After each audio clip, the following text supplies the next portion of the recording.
इस क्वेश्चन में देखिए यहाँ पे कहा गया है कि a body of mass 2 kilogram initially at rest. तो यहाँ पे ये मान लेते हैं कि यहाँ पे कोई सरफेस है और इस सरफेस में यहाँ पे एक कोई बॉडी रखी हुई है जिसका कि आपको मास कह रहा है कि 2 किलोग्राम का है और इनिशियली रेस्ट में है, मतलब आपको यहाँ पे u = 0 कर देना है। अभी कह रहा है कि moves under the action of N applied horizontal force of 7 Newton. मतलब ये आपकी जो बॉडी है ये 7 न्यूटन के एक्सटर्नल फोर्स से ये मूव कर रही है। तो यहाँ पे 7 न्यूटन यहाँ पे लिख देते हैं।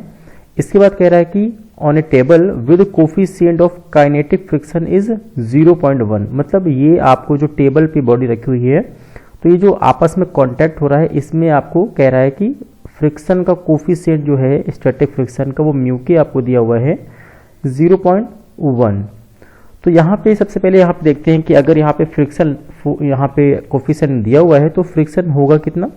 तो आपको पता है कि फ्रिक्शन फोर्स आपका किसके इक्वल होता है, कोफिशिएंट ऑफ फ्रिक्शन यहाँ पे म्यू के लेंगे और यहाँ पे नॉर्मल रिएक्शन मीन्स आर, और आर यहाँ पे आपको पता है कि इस ब्लॉक के वेट के इक्वल होगा। तो यहाँ पे हम यहाँ पे F = म्यू के इंटू mg यहाँ पे रख लेते हैं। अब देखिए म्यू के की वैल्यू हमको 0.1 दी गई है, मास यहाँ पे 2 kg का दिया हुआ है और देखिए g आपको ग्रेविटी की वैल्यू आप यहाँ पे 10 भी रख सकते हैं और 9.8 भी रख सकते हैं। तो अगर 9.8 रखते हैं तो आपका थोड़ा सा यहाँ पे आंसर डिफरेंट आएगा। तो यहाँ पे मैं इजी सिंप्लिसिटी के लिए यहाँ पे 10 को मान करके चल रहा हूँ। तो इससे आपको देखेंगे कि जो फ्रिक्शन फोर्स यहाँ पे होगा वो आपको निकल के आएगा कि 2 न्यूटन। ओके, तो यहाँ पे आपको फर्स्ट काम ये करना है कि फ्रिक्शन फोर्स भी निकाल लेना है और आपको जो एक्सटर्नल फोर्स है वो भी आपने यहाँ निकाल दिया। अब इसके बाद यहाँ पे मैं एक अलग से इसका डायग्राम बनाऊंगा।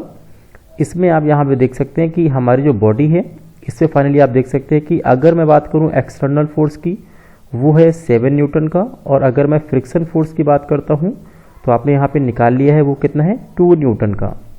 और इनिशियली बॉडी रेस्ट में थी, लेकिन यहाँ पे एक्चुअली हम देख रहे हैं कि बॉडी पे आपको जो भी यहाँ पे दो फोर्सेस लग रहे हैं उनमें से हमारा एक्सटर्नल फोर्स ज़्यादा बड़ा है, तो कहीं ना कहीं बॉडी क्या करेगी, आगे की तरफ मूव करेगी, यानी कि इसका मोशन ये हो जाएगा। तो अगर इसका मोशन होगा तो यहाँ पे हम देखेंगे कि हम एक्सेलरेशन यहाँ पे फाइंड कर सकते हैं। तो देखिए एक्सेलरेशन क्या होता है कि A = नेट फोर्स, ठीक है, नेट फोर्स अपॉन मास या टोटल मास। ठीक है, तो यहाँ पे सिंगल मास दिया हुआ है। तो आप फाइनली यहाँ पे क्या करेंगे कि नेट फोर्स आप देखेंगे कि 7 - 2 और मास का दिया है 2 kg का, तो फाइनली 5/2। तो यानी आप देख सकते हैं कि जो बॉडी मूव करेगी वो कितने एक्सेलरेशन से मूव करेगी, तो 2.5 मीटर पर सेकेंड एक्सेलरेशन से मूव करेगी। तो जैसे यहाँ पे आपने एक्सेलरेशन यहाँ निकाला तो यहाँ पे डिस्प्लेसमेंट भी निकाल सकते हैं कि बॉडी कितना दूर यहाँ पे चल पाएगी। तो यहाँ पे चलिए एक्सेलरेशन बाद में निकालते हैं। अब यहाँ पे हम देख लेते हैं कि हमने एक्सेलरेशन, हमारा मेन काम था कि बॉडी का जो है एक्सेलरेशन कितना है। अब ये क्वेश्चन हम देखते हैं क्या क्या पूछ रहा है। तो देखिए फर्स्ट पार्ट यहाँ पे आपको दिया है, तो फर्स्ट पार्ट में कह रहा है कि the work done by the applied force in 10 second.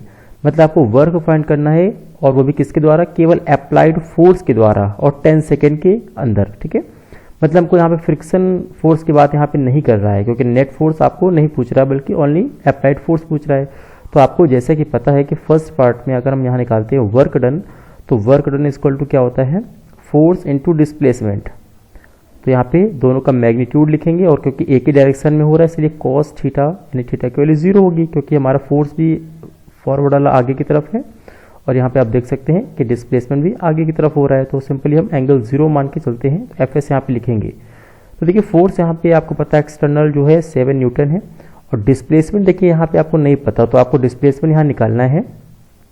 तो उसको कैसे निकालेंगे, आपको सेकेंड इक्वेशन का यूज़ करना है कि ut + ½ AT²। इस तरीके से आप यहाँ पे यूज़ करेंगे। तो देखिए यहाँ पे जो वर्क डन होगा वो आपको कैसे निकलेगा, 7 आपका फोर्स हो गया इनटू u, आपको पता है कि इनिशियली वो रेस्ट में था तो u 0 होगा, तो फर्स्ट पार्ट तो 0 हो गया। अब यहाँ पे सिर्फ क्या करना है, ½ AT²। तो a की वैल्यू कितनी है, देखिए 2.5 की है और यहाँ पे टाइम यानी 10 का स्क्वायर तो 100 हो जाएगा। तो इससे यहाँ पे आप इसको 50 यहाँ पे मिल जाएगा। तो इसको देखिए सॉल्व करेंगे तो आपको यहाँ पे आसानी से मिल गया कि W = 875 जूल। ओके, तो देखिए हमारी फर्स्ट यहाँ पे आपको आंसर मिल जाएगा। तो उसके बाद देखते हैं यहाँ पे सेकेंड पार्ट कि सेकेंड पार्ट में हमसे क्या पूछा गया है। तो यहाँ पे आप देख सकते हैं कि सेकेंड पार्ट में आपको पूछ रहा है कि work done by friction in 10 second. इस बार हमको सिर्फ फ्रिक्शन की वजह से वर्क डन निकालना है। तो यहाँ पे फिर से यहाँ पे लिखेंगे, देखिए W इक्वल टू क्या आपको होगा, फोर्स इनटू डिस्प्लेसमेंट। तो फोर्स इस बार देखिए क्या है, 2 न्यूटन का फ्रिक्शन की वजह से। उसके बाद यहाँ पे देखेंगे डिस्प्लेसमेंट कितना हो रहा है। तो देखिए डिस्प्लेसमेंट आपका सेम है एकदम, आप देख सकते हैं क्योंकि यहाँ पे भी ut plus half AT square लिखेंगे तो डिस्प्लेसमेंट एकदम सेम आएगा। तो यानी कि हम कह सकते हैं कि 2.5 इंटू 50। तो यहाँ पे आप लिखेंगे कि 2.5 इंटू 50। लेकिन यहाँ पे ध्यान नहीं दीजिएगा कि इस बार यहाँ पे फ्रिक्शन हमारा अपोजिट की तरफ है बैकवर्ड और हमारा डिस्प्लेसमेंट आगे की तरफ था। तो एंगल कितना बनेगा, 180 बनेगा। तो जब इसमें आप रखेंगे कॉस थीटा, आप यहाँ पे लेके चलिए तो कॉस थीटा की वैल्यू 180 रखेंगे तो ये हमारा आंसर माइनस में आएगा। तो इस तरीके से आप देखेंगे कि W जो हमारा मिल रहा है वो कहीं ना कहीं क्या मिल रहा है, 250 जूल। तो ये हमारा सेकेंड आंसर आएगा कि ये हमारा जो वर्क डन है वो निगेटिव मिलेगा। और आपको पता भी है कि फ्रिक्शन की वजह से हमेशा वर्क डन कैसा होता है, निगेटिव होता है।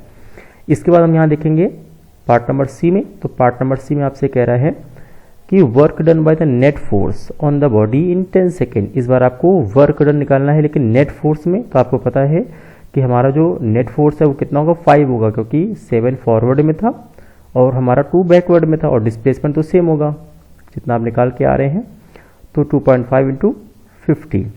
तो इसको जब सॉल्व करेंगे तो आप यहाँ देखेंगे कि हमारा आंसर आएगा 625 जूल। ये हमारा थर्ड आंसर होगा। लास्ट यहाँ पे आंसर देख लीजिए। फोर्थ यहाँ पे पार्ट में पूछा जा रहा है कि change in kinetic energy of the body in 10 second. तो देखिए चेंज इन काइनेटिक एनर्जी पूछ रहा है, तो आपको पता है कि चेंज हम काइनेटिक एनर्जी कैसे निकालते हैं। तो यहाँ पे final kinetic energy minus initial kinetic energy हम निकालेंगे। तो फाइनल के लिए आप देखेंगे हाफ mv² यहाँ यूज़ करेंगे और इनिशियल के लिए यहाँ यूज़ करेंगे हाफ mu²। और u आपको पता है कि 0 है, तो आप इनिशियल तो काइनेटिक एनर्जी 0 हो जाएगी। तो फर्स्ट पार्ट हम देखेंगे m की वैल्यू 2 है और v कैसे निकलेगा। तो देखिए v हमको नहीं पता, तो हम यहाँ पे फर्स्ट इक्वेशन यूज़ करेंगे कि u प्लस 80 वाली, u प्लस 80। अब इसका होल स्क्वायर यहाँ पे कर देंगे, 2 से 2 यहाँ पे कैंसिल आउट होगा। तो फाइनली u ऑलरेडी आपका 0 है, तो ये कहीं ना कहीं क्या होगा, 80 का स्क्वायर। तो 80 का स्क्वायर का मतलब क्या है, ए आपको पता है कि कितना हमने निकाला हुआ है 2.5 एक्सेलरेशन और टाइमिंग कितना है 10 सेकंड में पूछ रहा है। तो यहाँ पे हम 10 सेकंड करेंगे तो देखिए यहाँ पे कहीं ना कहीं क्या हो गया, 25 का स्क्वायर बनेगा। तो फाइनली हम कह सकते हैं 625 जूल। तो ये आपकी क्या है, चेंज इन काइनेटिक एनर्जी है। तो इस तरीके से हमारे ये सारे पार्ट के आंसर आपको यहाँ पे देख सकते हैं कि यहाँ पे हमने चारों पार्ट के आंसर में वर्क निकाल लिया है और चेंज इन काइनेटिक एनर्जी यहाँ पे फाइंड कर लिया है।